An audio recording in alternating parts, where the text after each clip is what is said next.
আল্লাহ তাআলা আয়াত কারিমার মধ্যে জানাতে আল্লাহ তাআলা বলেন ওয়া মা খালাকতুল জিন্না ওয়াল ইনসা ইল্লা লিয়াবুদুন।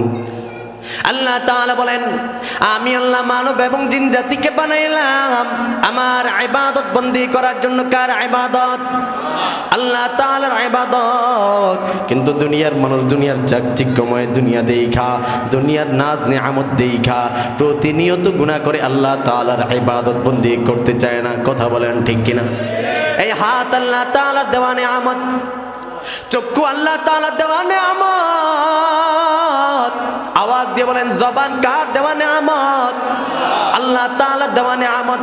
কিন্তু আল্লাহ তাআলার দেওয়া নেয়ামত দিয়া আল্লাহ তাআলার দেওয়া এই জবান দ্বারা যদি মাকে মা বইলা ডাক দেয়, মার অন্তরটা বড় জুড়ায়া যায়।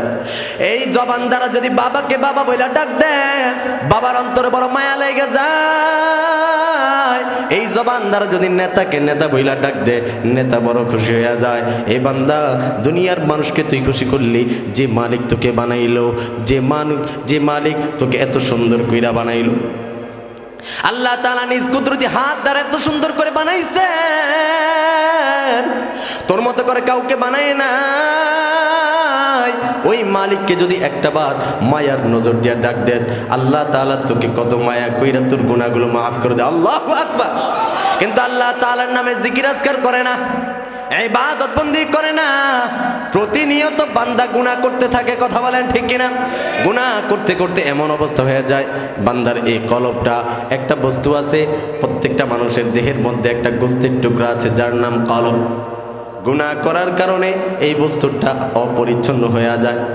রাসূলুল্লাহ সাল্লাল্লাহু আলাইহি ওয়াসাল্লাম হাদিস শরীফের মধ্যে বলেন ক্বালান নবী সাল্লাল্লাহু আলাইহি ওয়াসাল্লাম আলা ইন্না ফিল জাসাদি লামুদগা ইযা সালুহাত সালুহাল জাসাদু কুল্লু ওয়া ইযা ফাসাদাত ফাসাদাল জাসাদু কুল্লু আলা ওয়া হিয়াল কলব। নবী বলেন প্রত্যেকটা মানুষের দেহের মধ্যে একটা গোস্তের টুকরা আছে যার নাম কলব।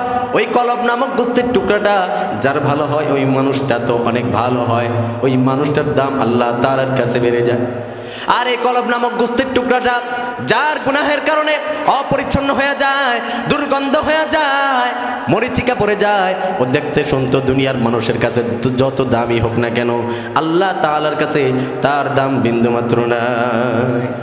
দুনিয়ার মানুষ যতই তাকে সম্মান দেখ না কেন, দুনিয়ার মানুষের কাছে সে সুদর্শন পুরুষ হোক না কেন, যত দামি হোক না কেন, আল্লাহ তাআলার কাছে তার দাম নাই। গুনাহ করার কারণে, নেফাকি করার কারণে এই কলব মরে যায়, যার কারণে ইবাদতের মধ্যে শান্তি পায় না, নামাজের মধ্যে মজা পায় না, ইমানের স্বাদ পায় না। এজন্য ইবাদত বন্দি করতে হবে একজন, আর তিনি কে? গুনাহ করা যাবে? গুনাহ করলে মানুষের অন্তর মরে যায়, ইমানের স্বাদ পাওয়া যায় না, নামাজের মজা পাওয়া যায় না। অনেক লোক এসে বলে হুজুর নামাজ তো পড়ি, স্বাদ তো পাই না। না পাওয়ার পিছনে অনেকগুলো কারণ আছে, উল্লেখযোগ্য কারণ দুইটা। বলেন কয়টা? দুইটা। এক নাম্বার কারণ, যারা ক্ষেত খামারি করে, ব্যবসা বাণিজ্য করে, দেখবেন কোনো না কোনো দিক দিয়া তার এটার সাথে হারাম নিহিত আছে, যার কারণে নামাজ পড়ে ঠিক মজা পায় না, ইবাদত করে ঠিক মজা পায় না। বলে কেন? ওই যে হারামের সাথে তার সংযুক্ত। মনে রাখবেন, যার কামাই রুজিতে হারাম থাকবে, ইবাদত করবে ঠিক, কিন্তু মজা পাবে না, ইতমিনান হবে না। এজন্য হারাম পরিত্যাগ করে হালাল পন্থায় উপার্জন করে ইবাদত বন্দি করতে হবে একজন, আর তিনি কে? হারাম পরিত্যাগ করতে হবে। সমাজের মধ্যে শতকরা ৯৯% মানুষ হারামের সাথে যুক্ত। যার খাবারটা হালাল হয় তার ইবাদতটাও মজা হয়, ইবাদতের মধ্যে স্বাদ পায়, কিন্তু হারাম খাবার আমরা খাইতেছি, যার কারণে মজা পাই না। কথা বলেন ঠিক কিনা? ২ নম্বর কারণ, যার জবানে মাওলাই কারিমের জিকির নাই, যার কলবের মধ্যে মাওলাই কারিমের জিকির নাই, ও দেখতে জীবিত হলে আসলে জীবিত মানুষটা হলো মৃত। জীবিত মানুষ আর মৃত মানুষদের এক হইতে পারে না। জিকির করনেওয়ালা এবং জিকির যে করে না সে কখনো এক হতে পারে না। বলেন, মানুষ জীবিত থাকবে আর আল্লাহ তাআলা জিকির করবেন, এটা হতে পারে? আল্লাহ তাআলাকে স্মরণ করবেন, এটা হতে পারে?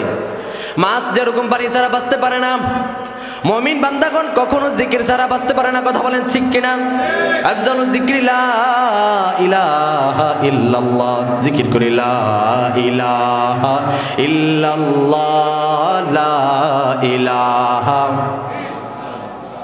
লা ইলাহা ইল্লাল্লাহ, লা ইলাহা ইল্লাল্লাহ, লা ইলাহা ইল্লাল্লাহু মুহাম্মাদুর রাসূলুল্লাহ। জিকির করবেন, যে যত বেশি জিকির করবে আল্লাহ তাআলার মুহাব্বত সে তত বেশি পাবে। আর যে ব্যক্তি আল্লাহ তাআলা জিকির করবে স্বয়ং আল্লাহ তার নামে জিকির করবে। আল্লাহু আকবার। এটা আমার কথা না, কালামুল্লাহ শরীফে আল্লাহ তাআলা নিজে বলেন ফাযকুরুনি আযকুরুকুম, বান্দা তুমি আমাকে স্মরণ করো, আমি আল্লাহ তোমাকে স্মরণ করব। বলেন যে বান্দার নাম নিয়ে আল্লাহ তাআলা জিকির করবে ওই বান্দার দাম কম না বেশি? সুবহানাল্লাহি ওয়া বিহামদিহি। হাফিজ হুজুর রাহমাতুল্লাহি আলাইহি জবানার বিখ্যাত ওলি কেমনে হইছে? বলে সর্বদা তিনি আল্লাহ তাআলা জিকির আজকার করতেন। এমন অবস্থা হইছে জাগ্রত অবস্থায় তো আল্লাহ তাআলা জিকির আজকার করতে নেই, ঘুমিয়ে থাকলো তার জিহ্বা নরবর নরবর করে আল্লাহ তাআলাকে ডাকতে থাকতো আল্লাহু আকবার। সর্বদা আল্লাহ তাআলা জিকির আজকার করত। দেখবেন যে ব্যক্তি বাদাম বিক্রি করে, যে ব্যক্তি আপনি দেখছেন হাফিজ আল্লাহু আকবার, এই মুরব্বী হাফিজ হুজুর রাহমাতুল্লাহ আলাইহি, আমরা তো দেখি নাই কিন্তু ওনাদের নাতিদের সাথে আমার একটা যোগসূত্রে একটা সম্পর্ক আছে, সে সুবাদে জানতে পারছি। হাফিজ হুজুর রাহমাতুল্লাহি আলাইহি এমন একজন আল্লাহর ওলি, সর্বহালতে আল্লাহ তাআলা জিকির করতেন। জিকির করতে করতে এমন হালত হয়ে গেছে ঘুমায় থাকলো সে আল্লাহ তাআলা জিকির করতেই থাকতেন। দেখবেন যে ব্যক্তি বাদাম বিক্রি করে ও বাদাম সারাদিন বাদাম করতে করতে একটা সময় আইসা তার জবানদা রাত্রে ঘুমায় থাকলো, সে ঘুমের মধ্যে বলতে থাকে বাদাম বাদাম বাদাম, কথা বলেন ঠিক কিনা? বলে কেন? সারাদিন সে এটাই চর্চা করছে। তুমিও যদি আল্লাহ তাআলা জিকিরের চর্চা করতে থাকো এমন অবস্থা হবে আল্লাহ তাআলা জিকির করতে করতে তোমার জবানটা অটোমেটিক জিকির বের হইতে থাকবে। কিন্তু আমরা তো আজকে আল্লাহ তাআলা জিকির আজকার করতে চাই না, জিকির না করতে করতে নেফাকি করতে করতে কলব বইরা গেছে, এখন আর জাহান্নামের ভয়ে কান্নাও বের হয় না, কথা বলেন ঠিক কিনা? যার কারণে সমাজের মধ্যে আযাব গজব হইতেই থাকে। কেন? সব আমাদের হাতের কামাই। আল্লাহ তাআলা কালামুল্লাহ শরীফের মধ্যে বলেন যাহারাল ফাসাদু ফিল বাররি ওয়াল বাহরি বিমা কাসাবাত আইদিন নাস, জলে স্থলে অন্যায় অনাচার জুলুম অত্যাচার জিনা ব্যভিচার যখন বেড়ে যাবে অটোমেটিক আল্লাহ তাআলা আসমান থেকে আযাব গজব দিবে। এই যে দেখেন ভূমিকম্প কেন হয় জানেন? সব আপনার আমার হাতের কামাই। কিসের কামাই? হাতের কামাই। আগে তো আমরা ভূমিকম্প দেখি নাই, এখন কেন হইতেছে? ঘরে ঘরে জিনা, হ্যাঁ বাড়িতে বাড়িতে অলিতে গলিতে জিনা। বলেন আছে না নাই? এখন গুনাহকে গুনাহ মনে করে না, যেভাবে গুনাহকে আলিঙ্গন করে। অথচ উচিত ছিল জান্নাতে যাওয়ার জন্য নেকির প্রতিযোগিতা করা, নেকির প্রতিযোগিতা বাদ দিয়া গুনাহের প্রতিযোগিতা, কে কার থেকে বেশি গুনাহ করতে পারে এই প্রতিযোগিতা সবাই লিপ্ত। আগেরকার বুজুর্গ, আমরা তো গুনাহের মজলিসে বৈশা গুনাহ করি, নেকির মজলিসে বৈশা গুনাহ করি। আগেরকার বুজুর্গরা গুনাহের মজলিসে বৈশাও গুনাহ করে নাই। বলেন গুনাহের মজলিসে বৈশাও কি করে নাই? গুনাহ করে নাই। আর এখন নেকির মজলিসে বৈশাও গুনাহ করি। নাউযুবিল্লাহি তাআলা। এজন্য বেশি বেশি ইস্তেগফার করা, ইস্তেগফার করা। যারা আল্লাহ তাআলার জিকির আজগার বেশি বেশি করে করবেন স্বয়ং আল্লাহ তাকে ডাকবে, তার কোনো মুসিবত নাই।